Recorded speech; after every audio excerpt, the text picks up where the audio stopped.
Olá pessoal, eu gostaria de gravar esse vídeo para vocês para falar a respeito de um tema que nós discutimos bastante e hoje em dia tem sido discutido bastante, que é a questão da religião. De uma maneira geral, e eu gostaria de começar essa série, vou fazer alguns vídeos a respeito disso. Se você tiver interesse nesses vídeos, eu convido você a dar um like nesse vídeo e a se inscrever no canal, para você poder receber esse material que eu tenho disponibilizado aí. Então, é um trabalho que eu já tenho feito faz algum tempo a respeito da religião e eu gostaria de compartilhar com vocês um pouco a respeito desse assunto. E nesse vídeo eu gostaria de fazer uma pergunta e eu gostaria de refletir um pouco a respeito dessa pergunta. Será que existe uma religião verdadeira e outra falsa? Essa é a grande questão que eu gostaria de discutir nesse vídeo. Não é muito pretensioso em dizer algo do gênero que existe uma religião verdadeira e existe uma religião falsa. Não são todas as religiões, uma variação do mesmo tema, possuiria um tronco em comum e as religiões tomariam formas específicas de acordo com a cultura, de acordo com elementos da localidade e das pessoas. Como estudaria, por exemplo, Mircea Eliade, fazendo sua filosofia da religião, né, mostrando as diversas religiões, fazendo religiões comparadas e mostrando que existe um núcleo comum entre todas as religiões.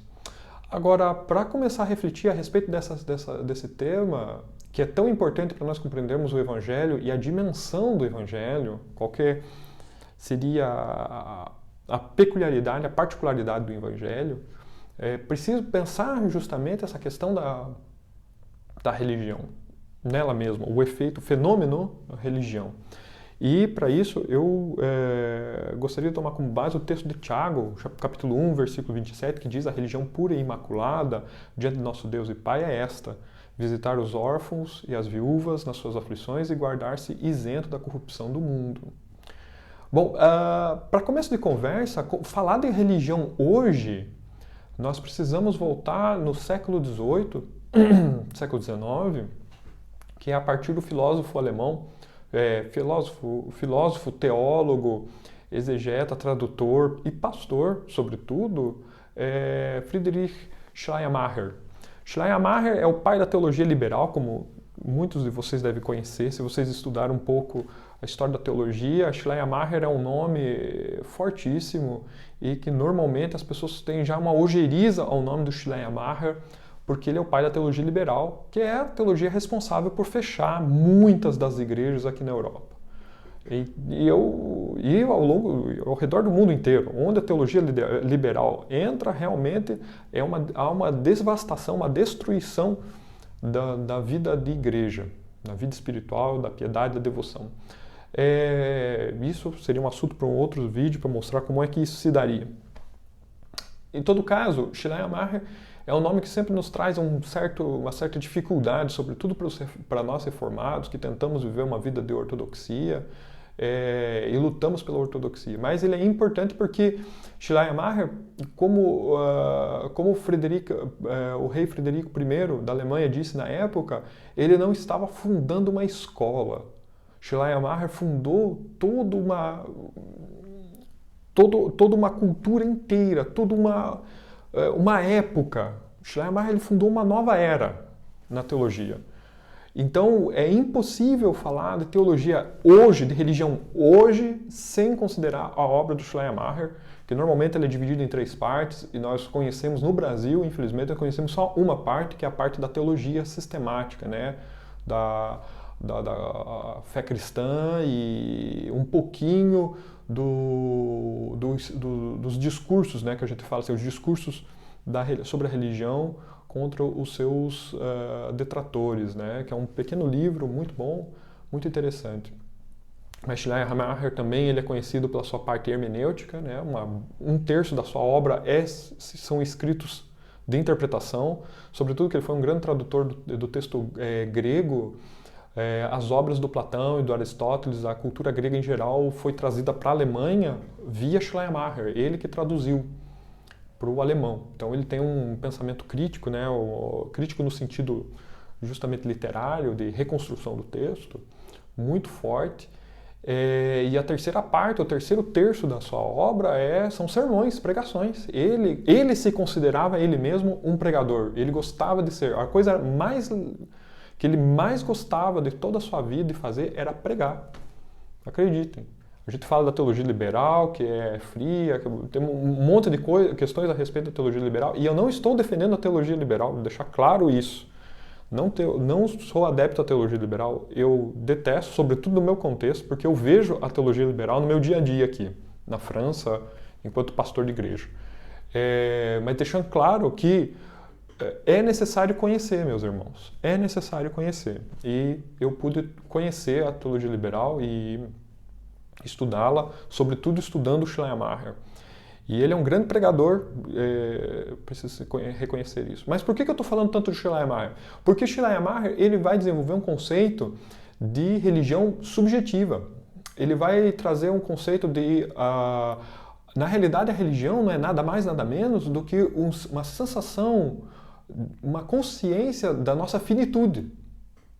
A consciência, então, essa sensação de dependência do infinito é o que caracteriza a religião, essa dependência existencial do ser humano. Por que ele está falando isso? Porque ele é um romântico.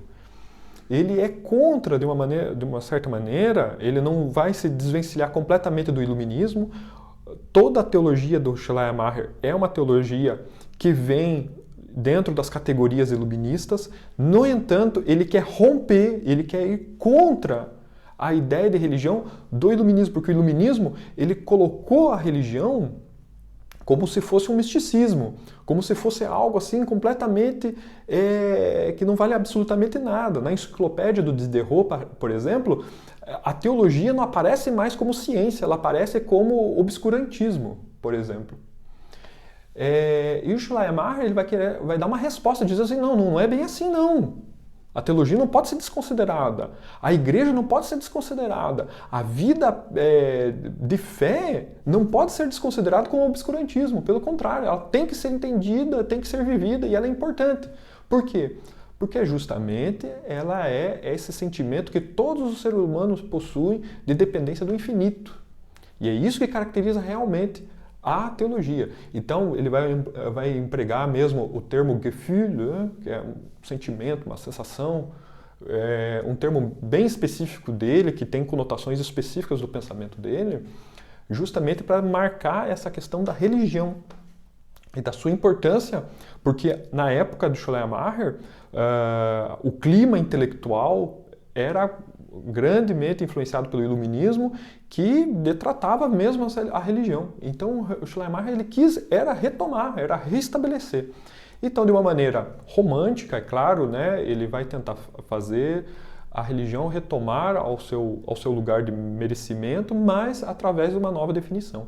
Então, é por isso que a teologia do Schleiermacher ela é tão importante para compreender a noção de religião no período moderno, sem a qual é impossível hoje de se pensar religião. Então, nossas discussões a respeito de religião hoje precisam levar em conta aquilo que o Schleiermacher disse lá no passado. Então, qualquer um que tente discutir religião hoje sem considerar o que o Schleiermacher fez, simplesmente está falando coisa que não entende, porque é ele e a noção nossa moderna hoje que nós utilizamos de religião como algo privado, essa diferença entre público e privado, a religião é um sentimento, a experiência conta. Todas essas questões que nós vivemos hoje, vivenciamos hoje, é oriundo dessa ideia do Schleiermacher.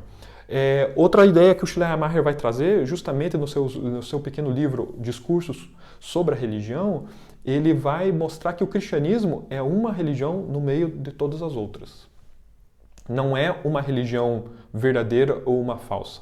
Pelo contrário, ele vai dizer que sim, todas as religiões estão no mesmo patamar, exceto o cristianismo, que ele é um pouco mais desenvolvido, ele está acima das outras religiões, mas elas são todas iguais. Elas não, esse julgamento de valoração, esse julgamento de verdadeiro e falso, não é justo para as religiões, porque isso é um julgamento racional, tipicamente iluminista.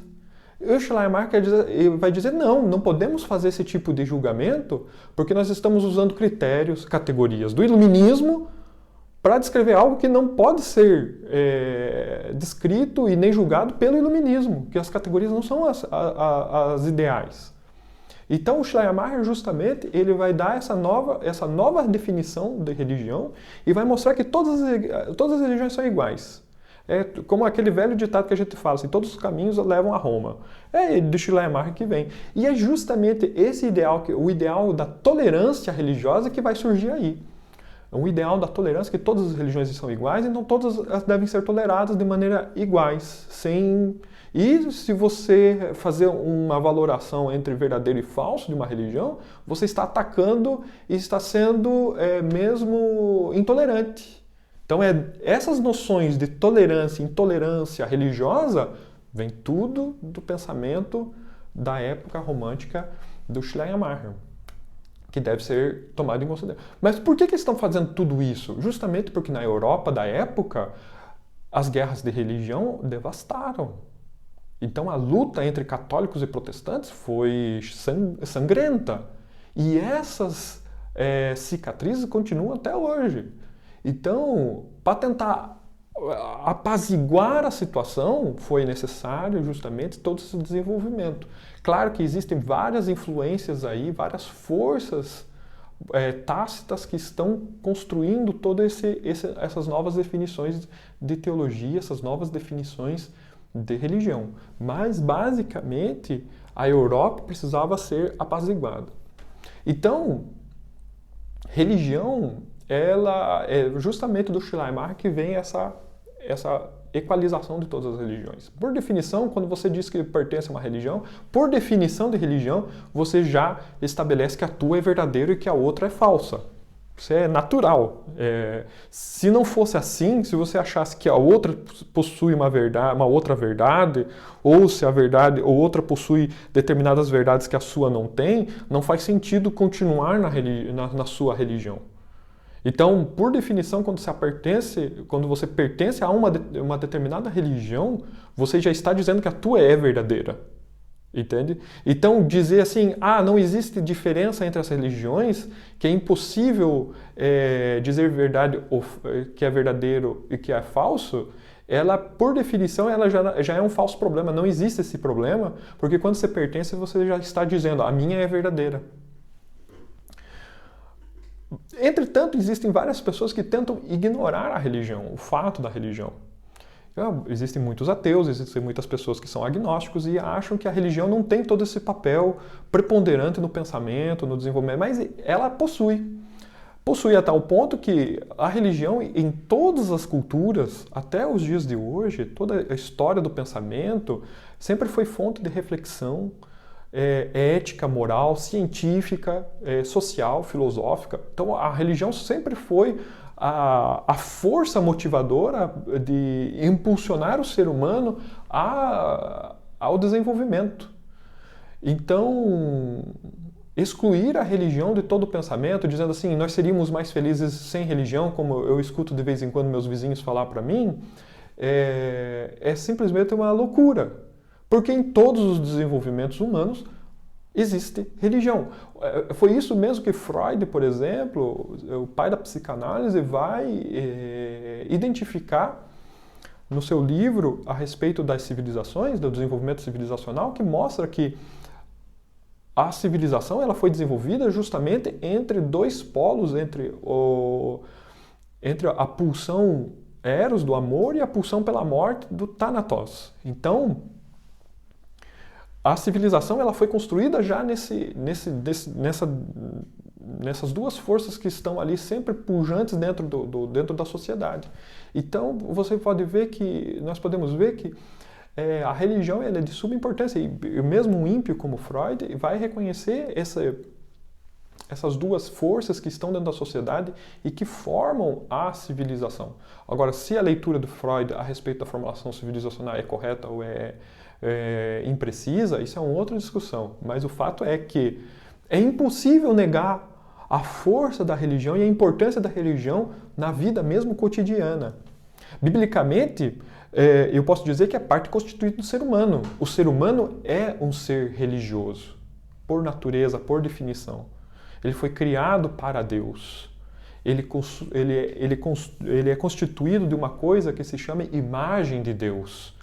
O ser humano, ele foi feito para viver com Deus. Então ele é religioso por natureza.